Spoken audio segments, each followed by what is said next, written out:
Yes, good morning, students.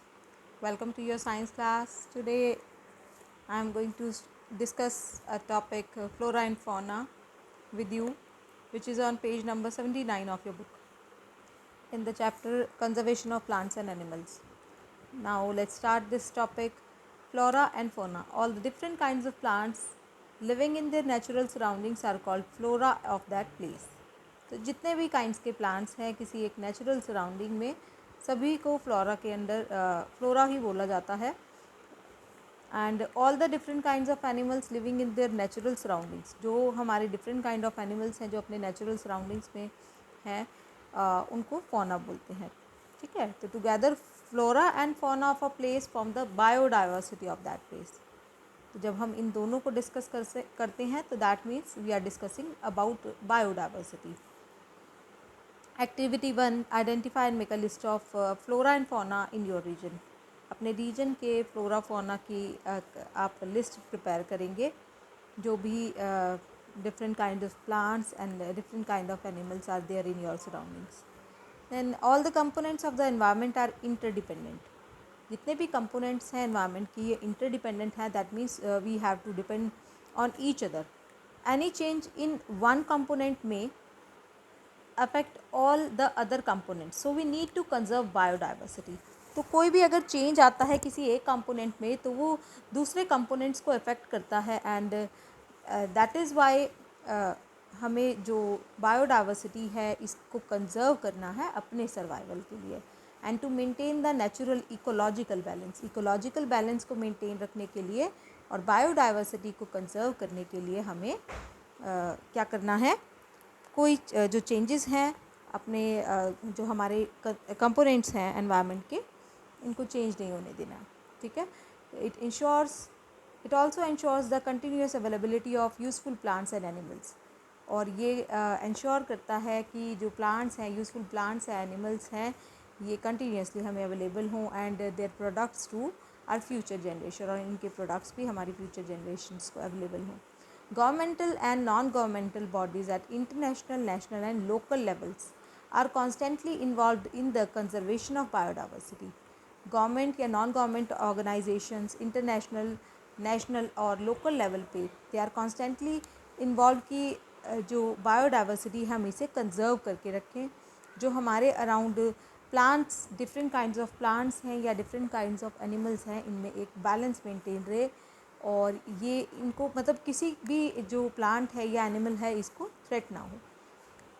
So they frame laws to protect the existing forest and wildlife and popularizing awareness programs for conservation of biodiversity. तो ये जो हैं laws भी ये frame करते हैं जिससे कि हम फॉरेस्ट को, वाइल्ड लाइफ को प्रोटेक्ट कर सकें और अवेयरनेस भी क्रिएट करते हैं जिससे कि बायोडाइवर्सिटी को कंजर्व किया जा सके.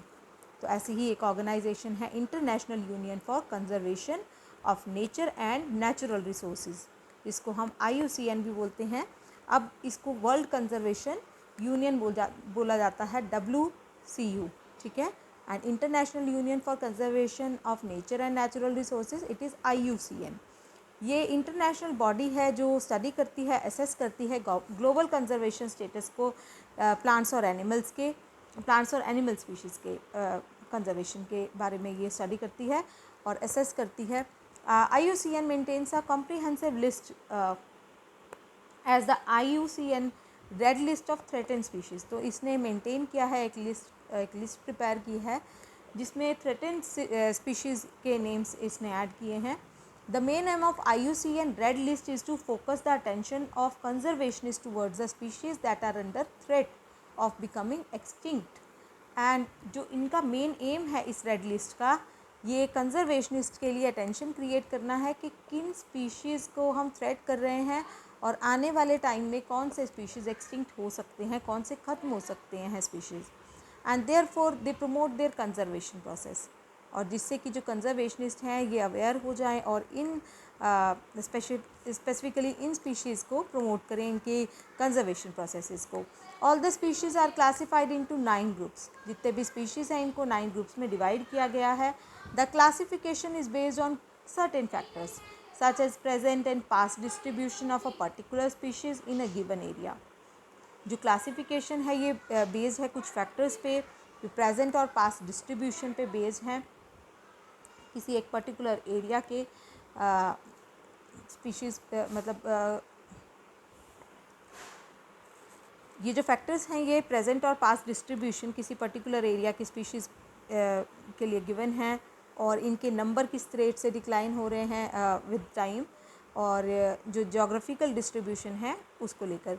तो जो कैटेगरीज़ हैं इनकी, these are as follows: extinct, extinct in the world, critically endangered, endangered, vulnerable, near threatened, least concern, data deficit and not evaluated। तो इन कैटेगरीज में डिवाइड किया है स्पीशीज़ को। Now let us study about this species. Extinct species, the species of plants and animals that are not found now, जो अब हैं ही नहीं, plants या एनिमल्स के स्पीशीज़ जो अब नहीं हैं, but once lived on earth are called extinct species. मतलब ये पहले कभी रहते थे अर्थ पे, मतलब थे ये स्पीशीज़, लेकिन अब नहीं हैं, they are extinct species. Millions of years ago huge dinosaurs lived on the earth. Scientists believe that our earth cooled suddenly and the dinosaurs couldn't adjust to the sudden changes in the climate, so all of them died and now have become extinct। तो जो dinosaurs है ये माना जाता है कि ये थे अर्थ पे, और जैसे एकदम से अर्थ कूल डाउन हुई तो डायनासोर्स इसके साथ एडजस्ट नहीं कर पाए और सारे ही डेड हो गए और एक्सटिंक्ट हो गए। So there are several other theories regarding the extinction of dinosaurs. The dodo bird become extinct mainly due to its hunting for food। जो डोडो बर्ड है ये भी एक्सटिंक्ट हो गई है क्योंकि इसको हंट किया जाता था फूड के लिए। Nilgiri Holi and cry Pence ये प्लांट्स हैं इंडिया के जो एक्सटिंक्ट हो गए हैं, ठीक है। तो ये एक्सटिंक्ट हो चुके हैं। Now extinct in the wild, extinct in the wild is when a species no longer exists in its natural habitat and is known only to survive in captivity like zoo, it is said to be extinct in the wild। ठीक है, तो एक species जब exist नहीं कर रहा है natural habitat में, नेचुरल हैबिटेट में नहीं है लेकिन वो जू जैसी जगह पे है, तो हम उसको बोलते हैं extinct in the wild. For example the pink headed duck and the cheetah have become extinct in the wild from our country. Wild life से ये एक्सटिंक्ट हो गए हैं but they are in at zoos. Then critically endangered species are there, species that are at an extremely high risk of becoming extinct, जो extinct होने वाले हैं जिनका नंबर अब बहुत कम हो चुका है, they are critically endangered species. तो species that are at extremely high risk of becoming extinct are listed in critically endangered species. For example Balearic, sheer water duck, hooded vulture, Malabar large spotted civet and pygmy hog, mountain gorilla are some critically endangered species। तो ये हमारे क्या हैं, critically endangered species, these are given: Malabar large spotted civet and hooded vulture। Then endangered species, species that are at high risk of getting extinct in near future। ठीक है, तो जो आने वाले फ्यूचर में हाई रिस्क पे हैं due to decline in their number and a drastic change in habitat, जो इनका नंबर है ये कॉन्स्टेंटली कम हो रहा है और ड्रास्टिक चेंज हो रहा है इनके हैबिटेट में, तो ऐसे स्पीशीज़ को हम एंडेंजर्ड स्पीशीज़ की कैटेगरी में रखते हैं। For example Asian elephant, thick billed parrot, then forest owlet, golden langur, golden mole, pink pigeon, Bengal tiger, blue whale, Asiatic lion, green turtle and Ganga river dolphin. These are some endangered species. White cedar, Bermuda palm and some orchids are endangered plant species।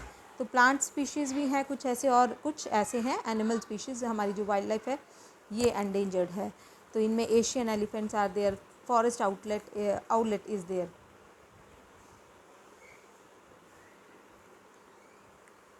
Some animals are much more in danger of becoming extinct than the bigger ones। Small animals जो हैं ये danger में है ज़्यादा bigger one से। They may be small in size but the role in the ecosystem can not be ignored. ये size में तो स्मॉल है लेकिन इकोसिस्टम में इनका रोल हम इग्नोर नहीं कर सकते। They are the part of food chain and food web, ये हमारे फूड चेन और फूड वेब का पार्ट हैं। So they should not be killed ruthlessly, तो इन्हें हमें किल नहीं करना चाहिए, ठीक है, इन्हें किल नहीं करना चाहिए।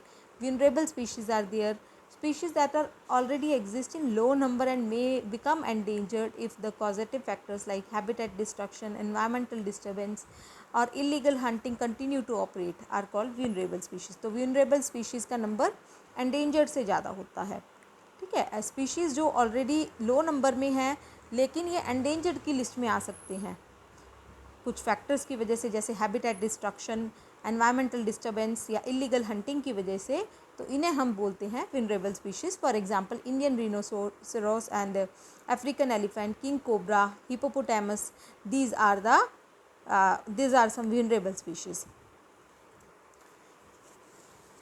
Some more vulnerable species are snow leopard, polar bear. These are vulnerable. In the red list, all the species listed under the categories of critically endangered, vulnerable and endangered are together described as near threatened species. तो red list के अंदर critically endangered, vulnerable और endangered इनको near threatened species के category में रखा गया है.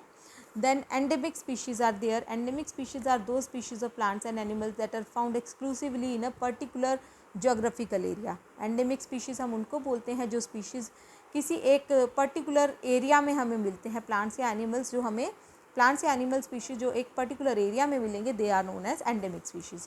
They are not naturally found anywhere else. और कहीं ये नेचुरली नहीं मिलेंगे, एक पर्टिकुलर एरिया में ही हमें मिलेंगे. The Ganga river dolphin is an endemic aquatic animal that lives only in the river Ganga. ठीक है, तो गंगा रिवर डॉल्फिन एक ऐसा एक्वेटिक एनिमल है जो सिर्फ गंगा रिवर में ही मिलता है. The Asiatic lion is an endemic species found in Gir national park इन गुजरात. तो गिर नेशनल पार्क गुजरात में हमें एशियाटिक लायन मिलता है. ये भी एंडेमिक स्पीशीज़ है, सिर्फ गुजरात के गिर नेशनल पार्क में ही मिलेगा, उसी रीजन में ही मिलेगा. The lion tailed macaque is found only in the south west Asia. The Nilgiri tahr is endemic to the Nilgiri hills. जो नीलगिरी थार है वो नीलगिरी हिल्स में, और जो सदर पोर्शन है वेस्टर्न घाट का and the southern portion of the western Ghat range in Tamil Nadu and Kerala, तो ये वहाँ पर ही मिलता है. The giant panda only natural home is the mountainous region of south west China. तो ये साउथ वेस्ट चाइना का जो माउंटेनियस रीजन है वो इसका नेचुरल होम है. And sal and wild mango are two examples of the endemic flora. Flora के examples में साल एंड वाइल्ड मैंगो है.